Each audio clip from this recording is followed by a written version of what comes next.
very ingeniously titled film U2 3D.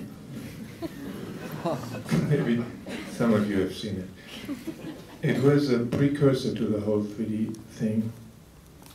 Very first time I put on these glasses, and I wasn't expecting anything, just listening to the music, and I liked the music. But then, as soon as the movie started,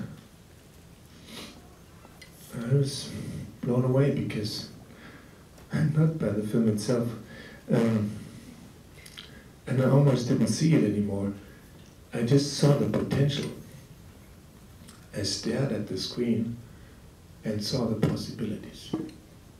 Actually, I can't say I stared at the screen because there was no more screen. The screen was gone and you could look through the screen, and there were things in front of the screen and behind the screen. Luckily, I didn't sit in the first row. Sorry, guys. So I realized that was the answer. 20 years of questioning and of hesitating, there was out of a sudden, for the first time, an answer what to do with cameras. And there was a new tool. I didn't know much about it, but before the end of the credit, I was on the phone with Pina Bousch and told her, I think I know now. And that's when we started to prepare this film. I went to see her soon afterwards, and we started to plan. And first thing Pina did, she said we have to choose the pieces of mine that we can film,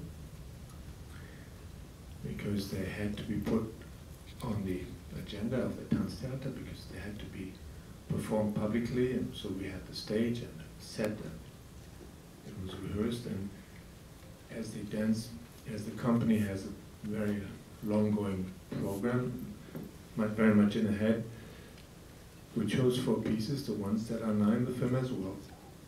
And the earliest time Pina could put them onto the schedule was for the fall-winter season of 2009.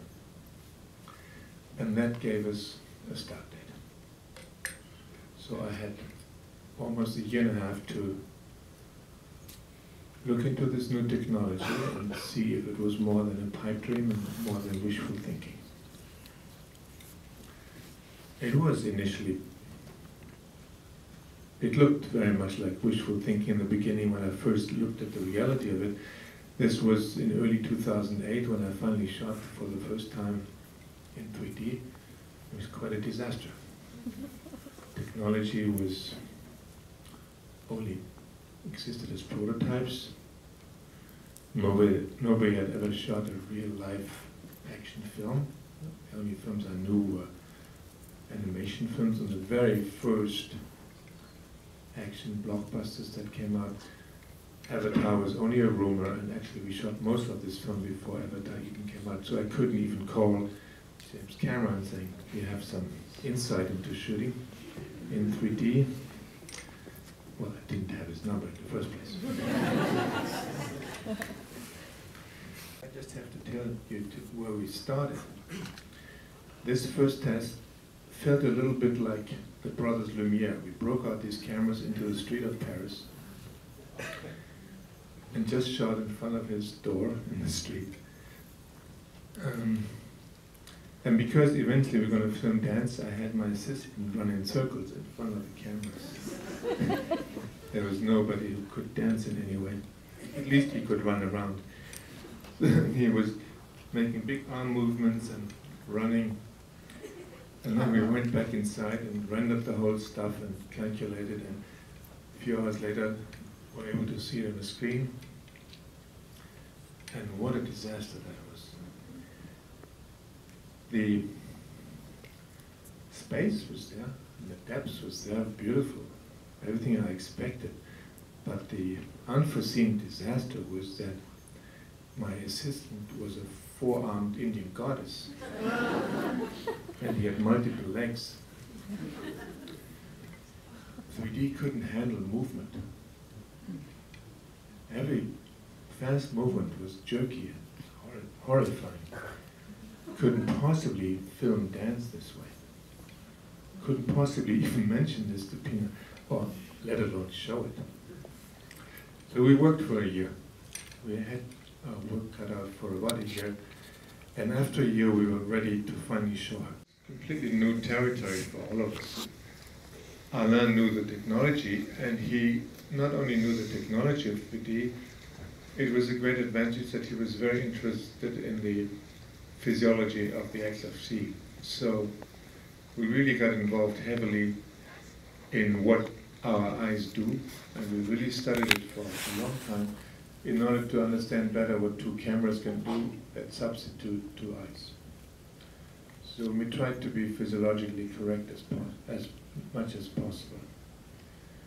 But then you had to still learn a lot about how to move your cameras. And I had to learn these pieces, Pina's pieces, by heart, really, every second. I would dream about it every night. I really tried to memorize them because the task was to be at any given moment at the right angle.